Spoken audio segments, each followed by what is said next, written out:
ভাই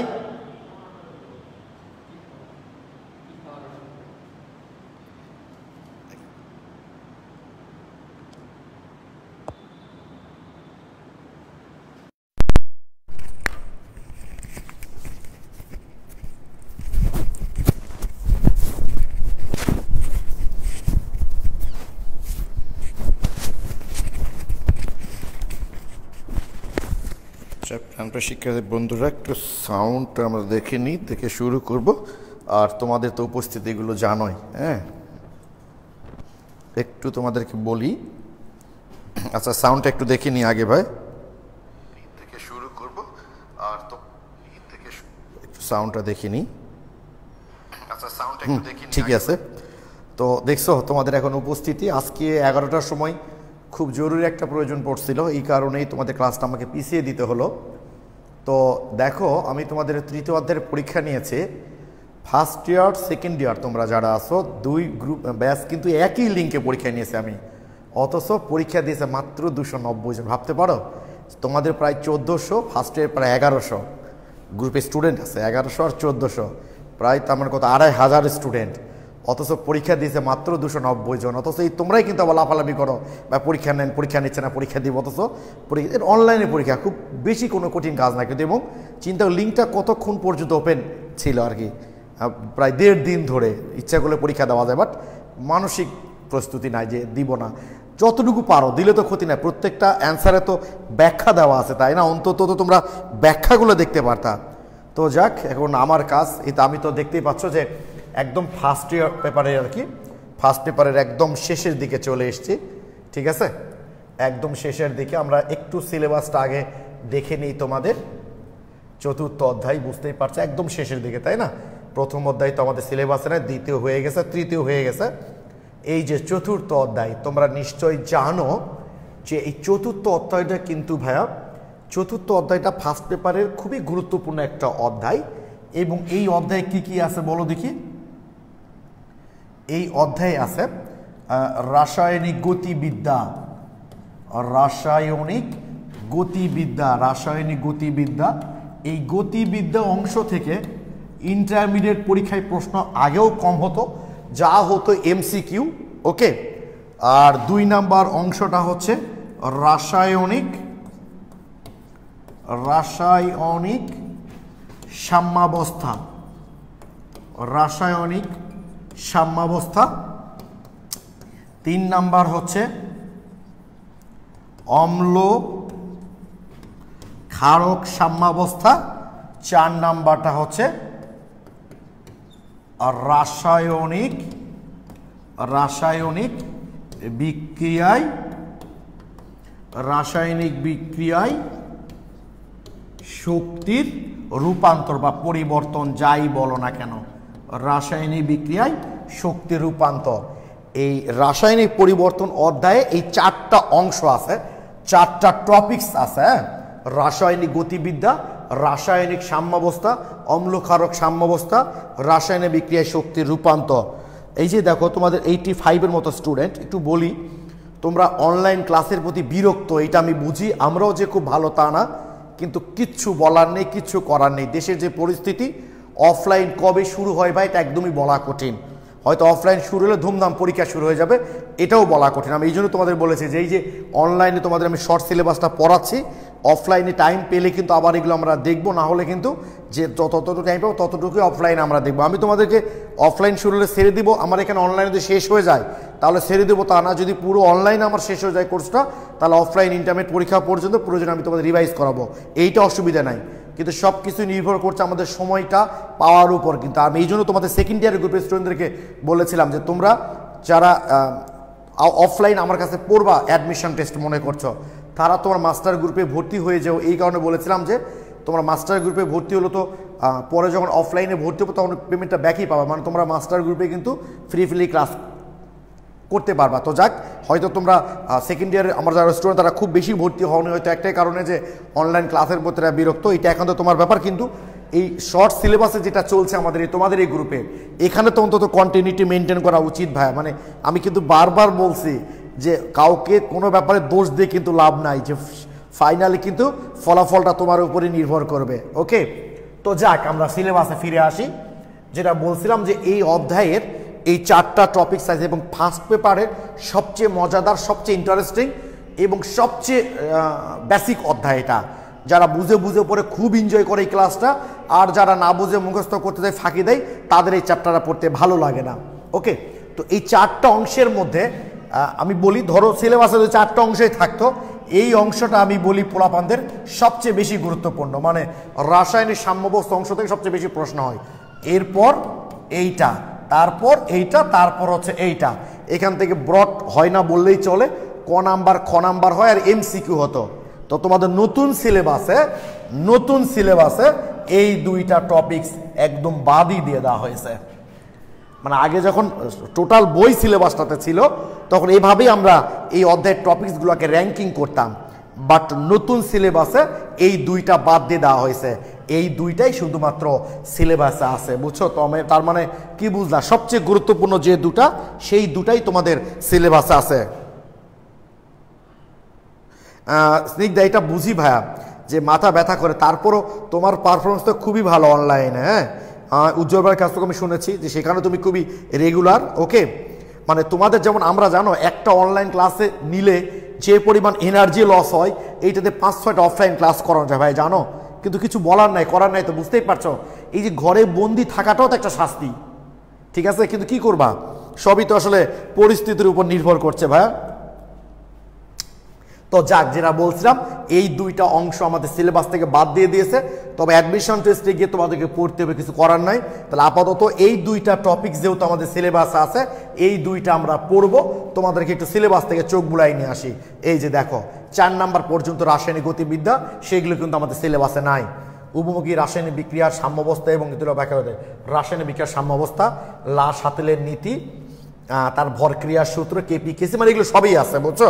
পানির আয়নিক গুণফলটা, মানে রাসায়নিক, মোট কথা হচ্ছে রাসায়নিক সাম্যাবস্থা আর অম্লক্ষারক সাম্যাবস্থা। দেখো এখান থেকে আবার এই যে মানুষের রক্তে পিএইচ এর গুরুত্ব ব্যাখ্যা করো, তারপর হচ্ছে কৃষি রসায়ন শিল্প পিএইচ এর, এগুলো এমনি খুব বেশি গুরুত্বপূর্ণ না, মানে গুরুত্বপূর্ণ যে অংশটুকু রাসায়নিক সাম্যাবস্থা এবং অম্লক্ষারক সাম্যাবস্থা, তার পুরোটাই আমাদের সিলেবাসে আছে। ওকে, আমরা এখন তাহলে শুরু করছি রাসায়নিক সাম্যাবস্থা। তাহলে এই 2টা টপিকস আমাদের বাদ, ঠিক আছে?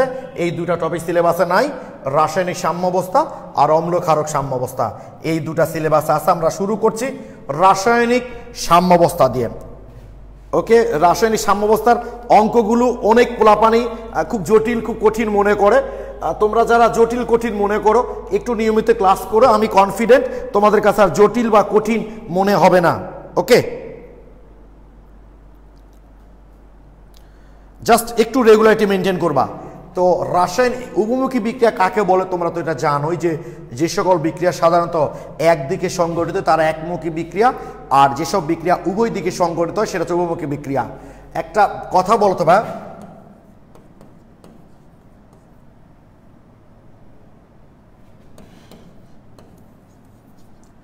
সকল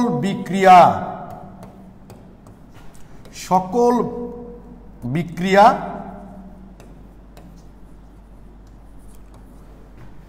সাম্যাবস্থা অর্জন করে, সকল বিক্রিয়া সাম্যাবস্থা অর্জন করে। কথাটা সত্য নাকি মিথ্যা? আজকে বেশিক্ষণ পড়াবো না। হ্যাঁ, উজ্জ্বল ভাই আছে, আমাদের বন্ধু শরীফুল, ওরা এসছে আমার এখানে, একটু আমি বেশিক্ষণ পড়াবো না, জাস্ট একটু শুরু করে আজকে শেষ করব। সকল বিক্রিয়ায় সাম্যাবস্থা অর্জন করে, সত্য না মিথ্যা? একটু তোমরা আমাকে কমেন্টে জানাও তো ভাই। সকল বিক্রিয়া, সকল বাচ্চা, শামীম আক্তার বি নাম্বার মিথ্যা, নাফি লিখছো B, Afifa Abida B, Shrabani B, Abdullah Noman আমি বি, আব্দুল হাকিম লিখেছো এ, পূর্ণিমা মিথ্যা। থ্যাংক ইউ, সবাই মোটামুটি মিথ্যা লিখেছ, থ্যাংক ইউ।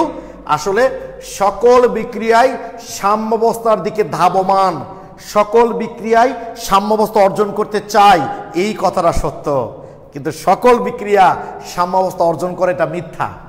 সকল বিক্রিয়া সাম্যাবস্থা অর্জন করে না, শুধুমাত্র উভমুখী বিক্রিয়া সাম্যাবস্থা অর্জন করে। শুধুমাত্র উভমুখী বিক্রিয়া, শুধুমাত্র উভমুখী বিক্রিয়া সাম্যাবস্থা অর্জন করে। শুধুমাত্র উভমুখী বিক্রিয়া সাম্যাবস্থা অর্জন করে। কি কথা কি বুঝতে পেরেছো? সবাই চাইতে পারে, সবাই পাবে এমন কোনো কথা নাই। ওকে, এখন যদি তোমাদের সাম্প্রতিক ঘটনা নিয়ে বলি, সবাই পরিমণিকে চায়, সত্য। সবাই পরিমণিকে পায়, মিথ্যা। সবাই পাবে না তো, পাইতে গেলে কিছু নির্দিষ্ট যোগ্যতা লাগে। ঠিক ব্যাপারটা ওরকমই। সকল বিক্রিয়া সাম্যাবস্থা অর্জন করতে চায়, সত্য। সকল বিক্রিয়া সাম্যাবস্থা ধাবমান, সত্য। সকল বিক্রিয়া সাম্যাবস্থা অর্জন করে, মিথ্যা। সাম্যাবস্থা অর্জন করতে গেলে, অর্থাৎ বলো ভাই তাহলে সকল বিক্রিয়া সাম্যাবস্থা অর্জন করতে চায় আর পারে, দুটার মধ্যে আসলে পার্থক্য কি? পার্থক্য হলো ও আচ্ছা, কেবল প্রশ্ন পেলে। আচ্ছা শোনো, যারা পরে প্রশ্ন পাচ্ছ ভাইয়া বলছো একটু রিফ্রেশ করে ঢোকো, দেখবা ঠিক হয়ে যাবে। তো দেখো ভাইয়া, যে কোনো বিক্রিয়া আমরা যদি তার কন্ডিশন চেঞ্জ করি তাহলে সে উভমুখিতা অর্জন করতে পারে। উভমুখী হওয়ার পর সে সাম্যাবস্থা অর্জন করবে। অর্থাৎ প্রশ্ন যদি সকল বিক্রিয়া সাম্যাবস্থার দিকে ধাবমান, সত্য। সকল বিক্রিয়া সাম্যাবস্থা অর্জন করতে চায়, সত্য। সকল বিক্রিয়া সাম্যাবস্থা অর্জন করতে পারে, এটা মিথ্যা। বা পরিমণিকে উদাহরণ দিলাম জন্য অন্য কিছু মনে করো না, বুঝছো? সাম্প্রতিক কোনো বিষয় দিয়ে আবার কথা বলে তোমরা সহজে বুঝতে পারো, তাই বললাম আর কি। হ্যাঁ, আদারওয়াইজ নিও নাকি আবার। আচ্ছা ঠিক আছে, এই যে একটা কথা বললাম, তোমরা এগুলো আবার লেখা শুরু করছো। ওকে ওকে, প্লিজ তাহলে মাথায় থাকে যেন সবাই চায় আর পাওয়া এক জিনিস না। সবাই চাইতে পারে, সবাই পাবে এমন কোনো কথা নাই। তাহলে শুধুমাত্র উভমুখী বিক্রিয়ায় সাম্যাবস্থা অর্জন করে। তাহলে কিভাবে হয়? এই যে দেখো বা, হাইড্রোজেন এবং আয়োডিন এরা একটা উভমুখী বিক্রিয়া, তাই না? দুই পাবলিক বিক্রিয়া করে হাইড্রোজেন আয়োডাইড তৈরি করে। এখন ধরো বিক্রিয়ার শুরুতে, একদম বিক্রিয়ার শুরুতে বিক্রকের পরিমাণ সর্বোচ্চ, উৎপাদের পরিমাণ 0। সময় যত যেতে থাকে বিক্রকের পরিমাণ তত কমতে থাকে, আর বিক্রকের পরিমাণ কমতে থাকলে সম্মুখ বিক্রিয়ার বেগটাও কি হবে? কমতে থাকবে। উৎপাদের পরিমাণ বাড়তে থাকে, উৎপাদের পরিমাণ বাড়তে থাকলে কি হবে? বিপরীত বিক্রিয়ার বেগটাও বাড়তে থাকবে। তাহলে সময় যাচ্ছে, এটা কমছে, এটা বাড়ছে, এটা কমতে কমতে এটা বাড়তে বাড়তে এক সময় উভয়ের বেগ সমান হয়ে যাবে। আর যখনই উভয় বিক্রিয়ার বেগ সমান হয়ে যায় তখনই বিক্রিয়াটা সাম্যাবস্থা অর্জন করে। অর্থাৎ সাম্যাবস্থা উভয় বিক্রিয়ার বেগ কি হয়? সমান হয়। ওকে, সাম্যাবস্থায় অর্থাৎ যে অবস্থায় কোন একটা উভমুখী বিক্রিয়ার উভয় দিকের বেগ সমান হয় তাদেরকেই বলা হয় সাম্যাবস্থা। এখন দেখো, তাহলে আমরা যদি এখন একটু দেখো ভাই, বেগ বনাম মনে করো সময়। ওকে, গ্রাফটা কেমন হতে পারে? বিক্রিয়ার শুরুতে সময় যখন 0, তাহলে বিক্রিয়ার সম্মুখ বিক্রিয়ার বেগ তো 0। এটা মনে করো সম্মুখ বিক্রিয়ার বেগ, এটা হলো পশ্চাৎমুখী বিক্রিয়ার বেগ। সময় যত বাড়বে সম্মুখ বিক্রিয়ার বেগ কমছে, পশ্চাৎমুখী বিক্রিয়ার বেগ বাড়ছে। এইটা কমছে, এইটা বাড়ছে। এবার কি হলো? উভয়ের বেগ সমান হয়ে গেল। এবার সমান সময় বিক্রিয়াটা মানে একইভাবে বিক্রিয়াটা চলতে থাকবে। তার মানে মনে করো এটা হলো 100 সেকেন্ড পরের অবস্থান, এইটা মনে করো 200 সেকেন্ড পরের অবস্থান, এইটা মনে করো 300 সেকেন্ড পরে, এরপর এটা হচ্ছে 400 সেকেন্ড পরে চলছে। তাহলে বিক্রিয়াটা কত সময়ে সাম্যাবস্থা অর্জন করছে? 300 সময়। অর্থাৎ এই অবস্থায় দেখো, এইটা মনে করো আমাদের সম্মুখ বিক্রিয়ার বেগ, এটা হচ্ছে পশ্চাৎ। সময় যত যাচ্ছে পশ্চাৎমুখী বিক্রিয়ার বেগ বাড়ছে, সম্মুখ বিক্রিয়ার বেগ কি হলো? কমছে। এইটা বাড়তে বাড়তে এটা কমতে কমতে এক সময় উভয়ের বেগ সমান হয়ে যায়, আর তখনই বিক্রিয়াটা কি হবে? সাম্যাবস্থা অর্জন করে আর কি। অর্থাৎ এটাই হলো আমাদের বিক্রিয়ার বেগ বনাম সময়ের গ্রাফ। আচ্ছা, এই গ্রাফটা কি এরকম হতে পারে? ইয়েস অর নো বলবা। এই গ্রাফটা কি এরকম হতে পারে নাকি বলো তো ভাই একটু? এই যে বেগ বনাম সময়, এই গ্রাফটা কি এরকম হতে পারে কিনা? এটা হলো ভুল হবে কিনা আমাকে একটু তোমরা কমেন্টে জানাও। কিরে 300 কি?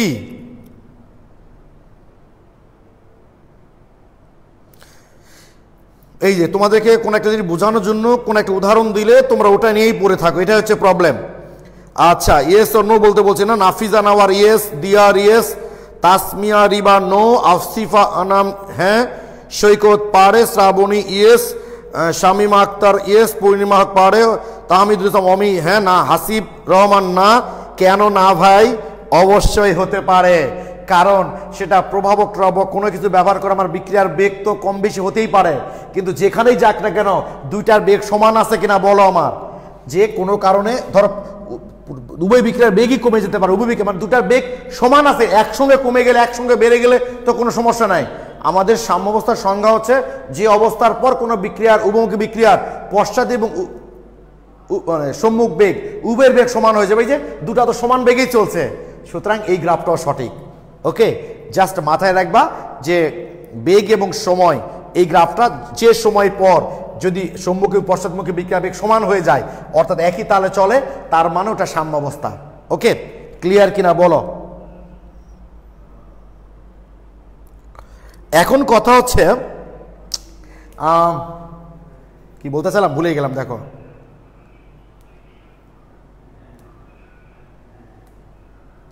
আচ্ছা মনে পড়লে আবার বলবো, ভুলে গেছি কি একটা বলতে চাইলাম। সারাদিন খুব প্রেশার আছে বুঝছো, মাথা এই জন্য ঠিক মতো কাজ করছে না। কি বলতে চাইলাম,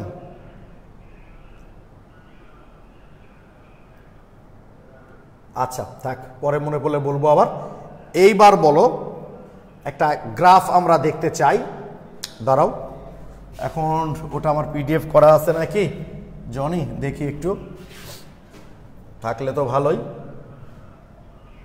আছে মনে হয়। অ্যাডমিশনে কোশ্চিন যখন দেখতে পাচ্ছি তার মানে আছেই।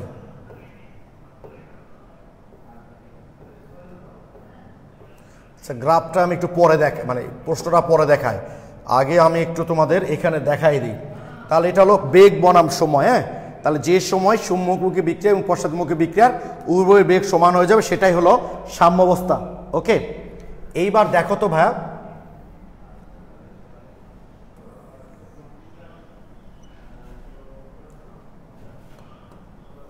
ঘনমাত্রা বনাম সময়।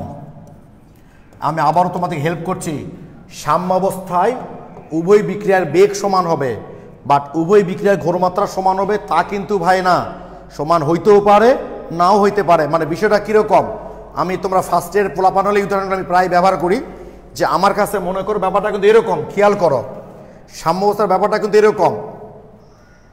সাম্যাবস্থার ব্যাপার হচ্ছে এরকম, এ একটা পাবলিক, দেখো জনি তুমি বুঝতে পারবা, বি একটা পাবলিক, টি যখন 0 মানে শুরুতে কেবল শুরুতে এর কাছে 50 পিস ছিল, এটা তো উপমুখী প্রক্রিয়া, উপমুখী প্রক্রিয়া না হলে সাম্যাবস্থা হবে না।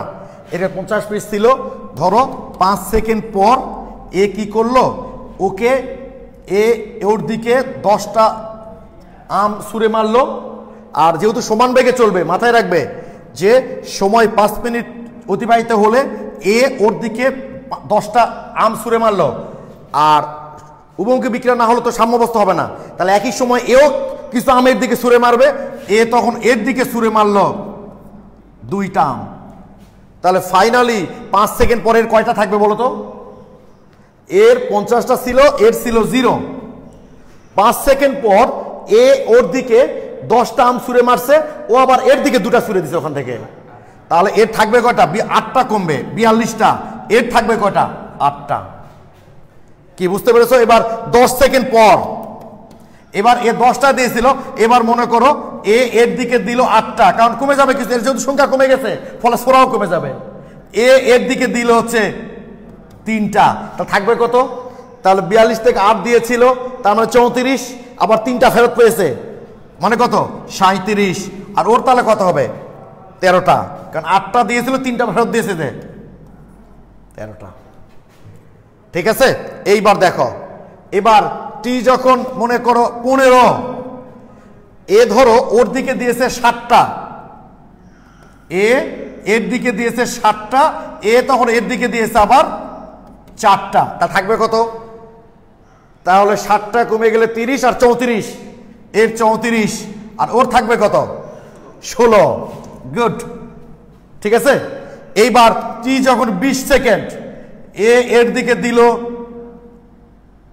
6টা, এও এর দিকে দিল 6টা, তাহলে কটা থাকবে বলতো তারপরে এর 34ই থাকবে, এর 16 থাকবে। এবার দেখা যাচ্ছে যে টি যখন 25, এবার বেগ তো সমান, এ আবার ওই 6টাই যাবে, এ আবার এদিকে। তার মানে কি এদের দেখো খেয়াল করে এগুলো বুঝতে হবে কিন্তু, বুঝছো? এগুলো ফার্স্ট ইয়ারের ফলাফল হলে একটু ডিপলি বোঝাতাম। মানে এর আর কিন্তু এর 34টাই দেখো, এর 34টার আর চেঞ্জ হবে না, কারণ এ প্রতি সময়কে যে করা দেয়, এও প্রতি সময়কে সেই করা ফেরত দেয়, ফলে এদের পরিমাণ স্থির হয়ে গেছে। হ্যাঁ দিব না, সমস্যা না, আছে ভাই। 1650 টাকা খাবার অর্ডার দিয়েছি আজকে। কি খাওয়া যাবে? তাহলে খাওয়া দাওয়া করে আসলাম কেন আমি তাহলে? আচ্ছা প্লিজ দেখো ভাই একটু,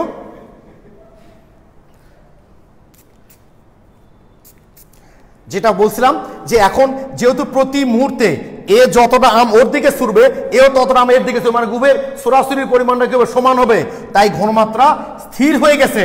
সমান হবে তা না, তার মানে সাম্যাবস্থায় বিক্রয়ক এবং উৎপাদ উভয়ের ঘনমাত্রা সমান হয়ে যাবে। কি ঠিক আছে? সাম্যাবস্থায় বিক্রিয়ক এবং উৎপাদ উভয়ের ঘনমাত্রা। উজ্জ্বল ভাই চাঁদা তুলতেছে, বুঝতে পারছো? তো দেখো, তার মানে সাম্যাবস্থায় উভয়ের ঘনমাত্রা স্থির হয়ে যাবে। স্থির হওয়ার সমান এক না, স্থির মানে এরও আর চেঞ্জ হবে না, এরও আর চেঞ্জ হবে না।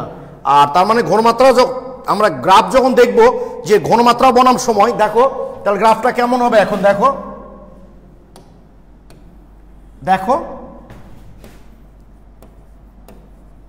ঘনমাত্রা বনাম সময়, তাহলে 0, তখন বিক্রিয়ক এর ঘনমাত্রা সর্বোচ্চ, উৎপাদ এর তো নাই, এইবার দেখো সময় বাড়া শুরু হয়ে গেল, বিক্রিয়কের ঘনমাত্রা কমছে, উৎপাদের ঘনমাত্রা বাড়ছে, এইটা কমছে, এইটা বাড়ছে। এবার দেখো এরও আর পরিবর্তন হচ্ছে না, এরও আর পরিবর্তন হচ্ছে না, কারণ দুটার ঘনমাত্রা তো স্থির। তার মানে এটা যদি 100 সেকেন্ডে হয়, এইটা যদি 200 সেকেন্ডে হয়, এইটা যদি 300 সেকেন্ডে হয়, এইটা যদি কত সময় বিক্রিয়ার সাম্যাবস্থা অর্জন করেছে? অবশ্যই 300। তাই খেয়াল রাখবা, ঘনমাত্রা বনাম সময় এরকম গ্রাফ যদি দেয়, তাহলে বুঝে সাম্যাবস্থা সেই সময় অর্জিত হবে যে সময়ে বিক্রিয়কের ঘনমাত্রা আর পরিবর্তন হবে না, উৎপাদনের ঘনমাত্রা আর পরিবর্তন হবে, স্থির হয়ে যাবে। আর বেগ বনাম সময় যদি দেয়, তাহলে দেখবা যে সময় পর বিক্রিয়ক এবং উৎপাদ উভয়ের বেগ এই দেখো সমান, একই বেগে চলবে, গ্রাফটা তখন এরকম হবে বা ওরকম হবে। এটা হলো বেগ বনাম সময়ের গ্রাফ।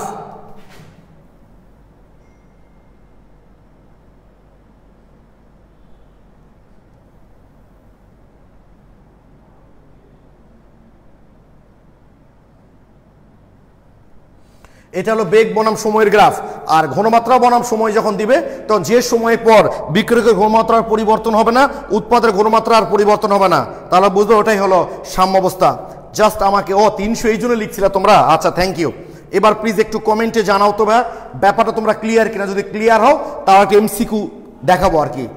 একটু বলো এটা ক্লিয়ার কিনা, যে বেগ বনাম সময় যখন দিবে, বেগ বনাম সময় যখন দিবে, তখন বুঝবা যে সময় পর বিক্রিয়ক এবং উৎপাদ, মানে সম্মুখ বিক্রিয়া এবং পশ্চাৎমুখী বিক্রিয়া উভয়ের বেগ আরো লাগবে নাকি কি?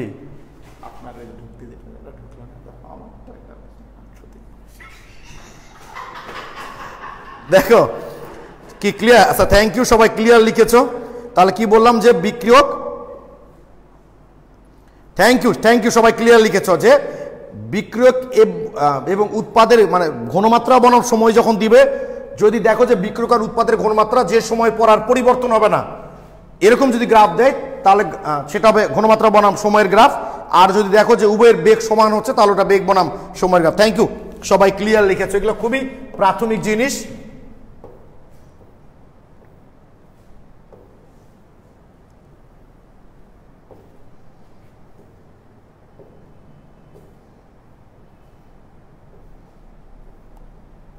এই যে বুয়েট 9-10 এম থেকে এন, দেখো এম থেকে এন উৎপাদ উপমুখী বিক্রিয়াটি 400 সেকেন্ড পর সাম্যাবস্থায় আসে।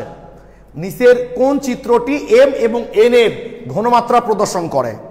তার মানে ঘনমাত্রা বনাম সময় দেখো এটা তো কখনোই হবে না, ঘনমাত্রা বনাম সময় এই সময় কখনোই না, কারণ দেখো ওই সময় দেখো বিক্রয় ঘনমাত্রা কমছে, উৎপাদন ঘন বাড়তেই আছে। আর এটা অবশ্যই ছুটে গেছে, এই জায়গায় হতো, এটা হবে না, কারণ এটা বেগ বনাম সময় দিলে এটা হতো, বাট এইটা হবে দেখো যে এই যে বিক্রয় কমতে কমতে কমতে কমতে এই জায়গায় গিয়ে আর পরিবর্তন হয়নি, যেহেতু ঘনমাত্রা বনাম সময় বলেছে, উৎপাদ বাড়তে বাড়তে এই সময় গিয়ে আর কোনো পরিবর্তন হয়নি, অতএব অ্যান্সার হচ্ছে সি নাম্বার। এগুলো কিন্তু একটু বুঝতে হবে ভাই। এই তোমাদের সাম্যাবস্থা জিনিসটা কি আমি দেখালাম, থ্যাংক ইউ, সবাই সি উত্তর লিখেছো, যদি উত্তর দেওয়াও আছে আর কি এখানে। ওকে, তাহলে আমরা জাস্ট আজকে প্রাথমিক জিনিসগুলো পড়বো। শুরু করছি প্রথমে আমরা ভর ক্রিয়ার সূত্র। ওকে, আমি জানি তোমরা জানো, শুধু একবার রিভাইজ করে নিচ্ছি আমি সূত্রটা, ঠিক আছে? আমরা বরং আগামী ক্লাসে যেন একদম ভিতরে ঢুকতে পারি এই ভর ক্রিয়ার সূত্রের অঙ্কগুলো, তোমাদের যেন কোনো প্রবলেম কারো না হয়। ওকে, আজকে আমি তোমাদের তো ম্যাক্সিমামদের কাছেই আমার বইটা আছেই, তারপর আমি পিডিএফটা দিয়ে দেবো আজকে তোমাদের ম্যাথমেটিক্সের, তোমরা ওটা একটু দেখে রাখবো অঙ্কগুলো। তো দেখো ভর ক্রিয়ার সূত্রে কি বলা হচ্ছে, এ প্লাস বি, এখান থেকে মনে করো সি প্লাস ডি, ওকে, উৎপাদ তৈরি হলো। তো বলা হচ্ছে যে কোন একটা বিক্রিয়ার বেগ সাম্যাবস্থায়, কোন একটা বিক্রিয়ার বেগ বিক্রিয়ায় অংশগ্রহণকারী বিক্রিয়কের সক্রিয় ভরের সমানুপাতিক। সক্রিয় ভর বলতে আমরা কাদের বুঝি বা ঘনমাত্রা এবং আংশিক চাপ। কেন সক্রিয় ভর বলতে আমরা আসলে ঘনমাত্রা এবং আংশিক চাপকে বুঝি, সেটা আমি আগামী ক্লাস অবশ্যই ব্যাখ্যা দিব। কি ঠিক আছে, যে কেন সক্রিয় ভর বলতে আমরা ঘনমাত্রা এবং আংশিক চাপকে বুঝি, এটা অবশ্যই আমি তোমাদের আগামী ক্লাসে ব্যাখ্যা দিব। আজকে যদি আমি ব্যাখ্যা দিতে যাই তাহলে ভরক্রিয়ার সূত্রটা আর পড়ানো হবে না, ঠিক আছে? আগামী ক্লাসে আমি ব্যাখ্যা দিব যে কেন ঘনমাত্রা এবং আংশিক চাপ, এমনকি মূল ভগ্নাংশকেও অবশ্য আমরা সক্রিয় ভর বলতে পারি, এসবই আগামী ক্লাসে ব্যাখ্যা দিব। আমি আপাতত আজকে ঘনমাত্রা দিয়ে প্রকাশ করছি। এর ঘনমাত্রা যদি এ হয়, বি এর ঘনমাত্রা মানে সক্রিয় ভরকে আমরা বি থার্ড ব্র্যাকেট, তোমরা জানো ঘনমাত্রাকে থার্ড ব্র্যাকেট দ্বারা প্রকাশ করা হয়, সি এর, এই যে ডি এর, তাহলে সম্মুখ বিক্রিয়ার রেট হার সাফিক্স এফ মানে ফরওয়ার্ড, তাহলে সম্মুখ বিক্রিয়ার বেগ বিক্রিয়কের সক্রিয় ভরের, তার মানে এটার সমানুপাতিক, তাই না? বিক্রিয়কে এ আর বি এদের ঘনমাত্রার সমানুপাতিক, গুণফলের আর কি। তাহলে আমরা লিখতে পারি আর এফ ইজ ইকাল টু, সমানুপাতিক চিহ্ন তুলে দিলে একটা ধ্রুবক ইউজ করতে হয়, এক্ষেত্রে আমরা ধ্রুবক কে ওয়ান ব্যবহার করলাম, কে ওয়ান এ ইন্টু বি। তাহলে একইভাবে যদি বিপরীত বিক্রিয়ার ক্ষেত্রে হয় আর বি ইজিক্যাল সমানুপাত, তাহলে কি হবে এক্ষেত্রে বিপরীত বিক্রিয়ার ক্ষেত্রে নিশ্চয় সি আর ডি হচ্ছে বিক্রিয়ক, বিপরীত বিক্রিয়ার ক্ষেত্রে কি হবে সি এবং ডিটা হবে বিক্রিয়ক। এগুলো খুবই প্রাথমিক তো ভাই, বেশি কথা আর বলতেছি না। সি আর ডি হলো বিক্রিয়ক, তাহলে আর B is equal two K two CD, তাই না? সমানুপাতিক ধ্রুবক। আমরা জানি সাম্যাবস্থায়, যে কোনো বিক্রিয়ার সাম্যাবস্থায় R f is equal to R b, অর্থাৎ সাম্যাবস্থায় পশ্চাৎমুখী বিক্রিয়ার বেগ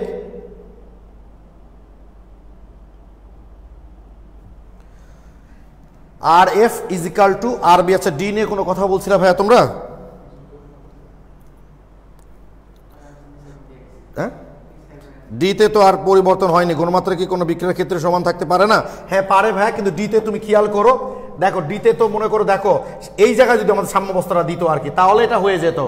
আর যদি কখনো এখানে দেয়ও, তুমি ঠিকই বলেছো ইফাত জামিলা স্নিগ্ধা, তুমি ঠিকই বলেছো যে ঘনমাত্রা তো সমান হইতেও পারে, অবশ্যই হতে পারে, বাট যদি দেও কখনো আর এটাও যদি অপশনে থাকে, অবশ্যই এটা পূরণ করবা, কারণ এটা একদম পারফেক্ট।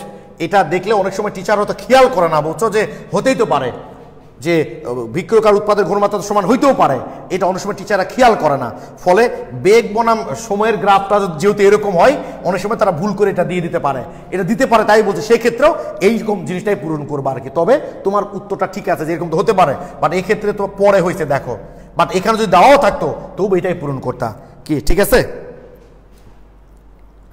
ঠিক আছে, এটা যদিও বললাম তো ও ঠিকই বলেছে যে এটা এখানে দিলে কি তাহলে কোনটা পূরণ করতাম, হ্যাঁ এটা দিলে এটাও উত্তর হতে পারতো, কারণ ঘনমাত্রা তো সমান হতেও পারে, কিন্তু হয়তো অনেক সময় টিচাররা খেয়াল করে নাই, দেখা যায় তারা বেগের ব্যাপারটা চিন্তা করেই এটা অপশনে তুলে দিয়েছে, হয়তো উত্তর এটাই কাউন্ট করে, তাই এইটা থাকলে আর কোনো কথা নাই। হ্যাঁ,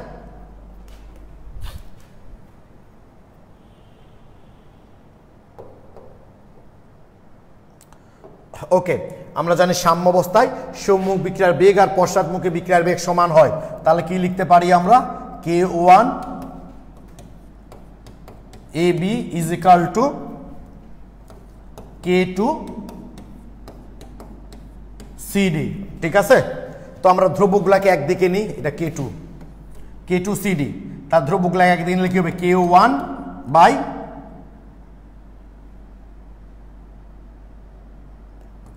কে two is equal to CD by A B. Okay, তোমরা নিশ্চয়ই জানো একটা ধ্রুবককে যদি আমরা আরেকটা ধ্রুবক দিয়ে ভাগ করি ভাই, একটা ধ্রুবককে আরেকটা ধ্রুবক দিয়ে ভাগ করলে একটা নতুন ধ্রুবক পাই আমরা, যাকে আমরা কে দ্বারা প্রকাশ করলাম, is equal to CD A B. তো যেহেতু এক্ষেত্রে আমরা সক্রিয় ভরকে ঘনমাত্রায় প্রকাশ করছি, আর ঘনমাত্রাকে আমরা কনসেন্ট্রেশন বলি, সি দ্বারা প্রকাশ করি, তা আমরা এক্ষেত্রে কেসি লিখি আর কি। আর যদি আংশিক চাপে প্রকাশ করতাম তাহলে কেপি লিখতাম। তাহলে কেসিটাকে বলি আমরা সাম্যাঙ্ক বা সাম্য ধ্রুবক। তোমরা এগুলো জানো ভাই, আমি এই জন্য এগুলো নিয়ে বেশি কথা বলতেছি না। যেগুলো পোলাপানদের প্রবলেম হয় আগামী ক্লাসে যে যেগুলো করবো আমরা, সেগুলো আমি ডিটেলস একদম শুরু থেকে বলবো, টেনশন নাই। তাহলে সাম্য ধ্রুবকের সংজ্ঞা কি? উৎপাদের সক্রিয় ভর এবং সাম্যাবস্থায় কোনো বিক্রিয়ার উৎপাদের সক্রিয় ভর এবং বিক্রিয়কের সক্রিয় ভরের অনুপাতকেই বলি আমরা সাম্য ধ্রুবক বা সাম্যাঙ্ক। এখন কথা হচ্ছে, এই বিক্রিয়া যদি এরকম হতো, ধরো 2a 3b 2c 2d, তাহলে কি করতে হতো? আমাকে আরেকটা এ লিখতে হতো এখানে, গুণ এ, তারপর গুণ বি গুণ বি গুণ বি, অর্থাৎ তিনটা একই রকম রাশি গুণ না করে আমরা এই গাছটা না করে 3 গুণ, ধরো আচ্ছা ধরো এই যে কত লিখছি, 2 লিখছি তাই না? আচ্ছা ধরো এমনটা, ধরো 4 গুণ 4 গুণ 4, তো এটা না লিখে আমরা কি করতে পারি, 4-এর ঘাত 3 করে দিলে তো হয়ে যায়। একই রকম রাশি বারবার গুণ না করে কি করতে পারি ভাই বলতো, ওই সংখ্যাটা যতবার গুণ করেছি সেটা ঘাত করে দিলেও পারি আমরা। এই কারণে আমরা কি করি বলতো ভাই, এখানে যে মোল যেটা থাকবে, ধরো এখানে মোল ছিল ধরো 2, এখানে 2, এখানে দেখলাম বোধহয় কত দিয়েছি আমরা, 2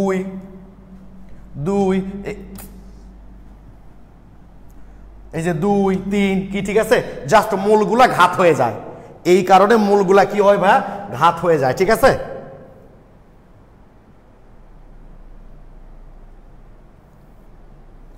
ওকে। যদি আমরা আংশিক চাপে প্রকাশ করি তাহলে কেপি ইজ ইকাল টু, আংশিক চাপকে পি দ্বারা প্রকাশ করি, পিসি পিডি, এখানে স্কোয়ার দিয়ে দিই তাহলে 2 square P A square PB কি, অর্থাৎ মূল সংখ্যা সবসময় ঘাত হয়ে যাবে। এই হলো আমাদের কেপি আর কেসি এর রাশিমালা। ঠিক আছে, জাস্ট মূলগুলো ঘাত হয়ে যাও। ওকে, তাহলে এইটুকু তোমরা দেখলা, এইটুকু জানো, এগুলো নিয়ে আমি আর কথা বলতেছি না। আসলে আংশিক চাপ তোমরা তোমরা নিশ্চয়ই জানো, এটা সেকেন্ড পেপারের প্রথম অধ্যায় পড়েছ। আংশিক চাপ ইজ ইকাল টু মূল ভগ্নাংশ ইন্টু মোট চাপ। ঠিক আছে, আংশিক চাপ ইজ ইকাল টু মূল ভগ্নাংশ ইন্টু মোট চাপ। এটা আমাদের অঙ্ক করার ক্ষেত্রে কাজে লাগবে। এখন মনে করো ভাই, এরকম একটা বিক্রিয়া দাঁড়ালো এ এ প্লাস বিবি, এখান থেকে মনে করো এমসি প্লাস এনডি, এই বিক্রিয়া দিয়ে বলা হলো এটার কেপি আর কেসি এর মধ্যে সম্পর্ক বের করো। কি বললাম, কেপি এবং কেসি এর মধ্যে সম্পর্ক।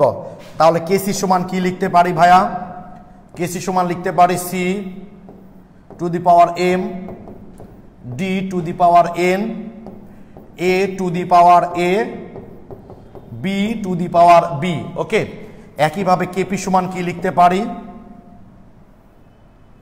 কেপি সমান লিখতে পারি উৎপাদের আংশিক চাপ PC to the power M into PD to the power N P A to the power A PB to the power B, অর্থাৎ উৎপাদের আংশিক চাপ বাই বিক্রিয়কের আংশিক চাপ।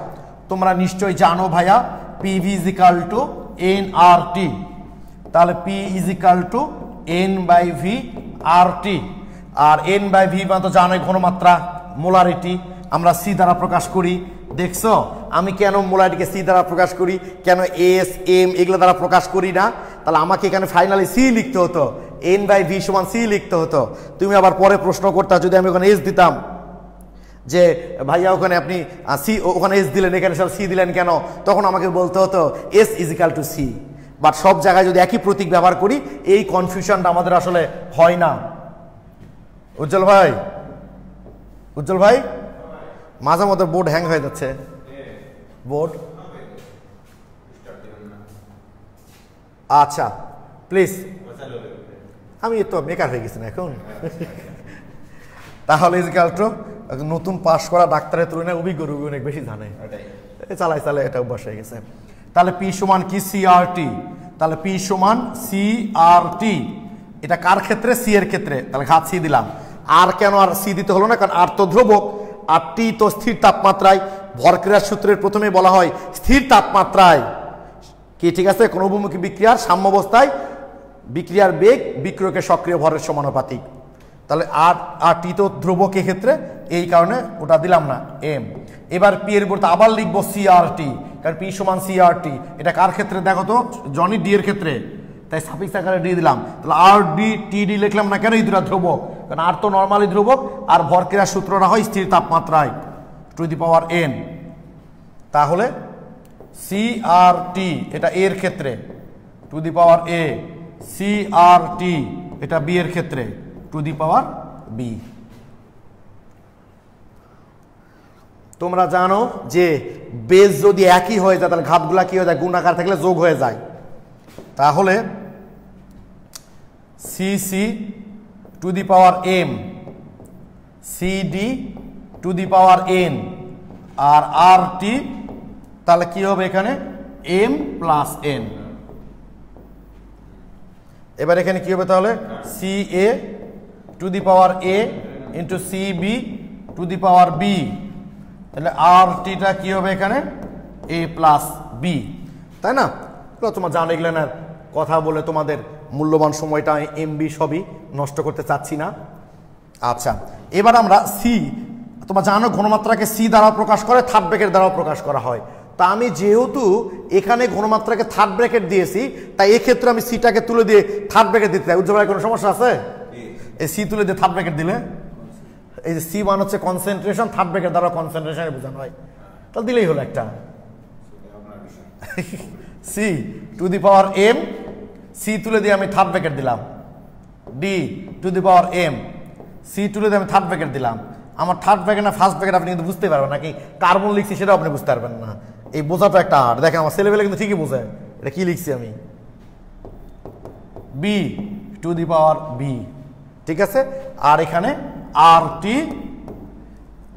তাহলে বেস যদি একই হয় ভাগ থাকলে ঘাতগুলা কি হয়ে যায়, বিয়োগ হয়ে যায়, এম প্লাস এন মাইনাস এ প্লাস বি।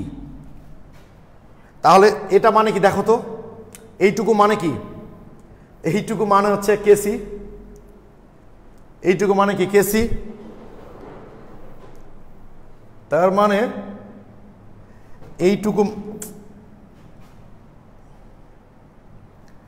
এইটুকুর মানে হচ্ছে কেসি। আর এটা হলো ধরো উৎপাদের মোল সংখ্যা, ধরো আমরা n2 দ্বারা প্রকাশ করলাম, আর এটা হলো বিক্রিয়কের মোল সংখ্যা আমরা n দ্বারা 1 দ্বারা যদি প্রকাশ করি, তাহলে কি লিখতে পারি, মোল সংখ্যার পার্থক্য, আর মোল সংখ্যার পার্থক্যকে আমরা কি দ্বারা প্রকাশ করি, ডেল এন। এই হলো আমাদের কেপি আর কেসি এর সম্পর্ক, কেসি কেপি সমান কেসি আর টি ডেল এন। আমার ধারণা, আমি জানি তোমরা পারো এটা, শুধু একবার রিভাইজ করে নিলাম ভাইয়া, বুঝছো? কারো কি প্রবলেম আছে কোনো জায়গায় ভাইয়া? এই যে কেপি আর কেসি এর মধ্যে যে সম্পর্ক, এই সম্পর্ক কি তোমাদের কারো কোনো প্রবলেম আছে? একটু আমাকে কমেন্টে জানাও যে এগুলো, যদিও আমি জানি, বললাম যে তোমরা জানো। ক্লাসটা এখনই শেষ করব তোমাদের এই দেখে, শুধুমাত্র একটু প্লিজ জানাও।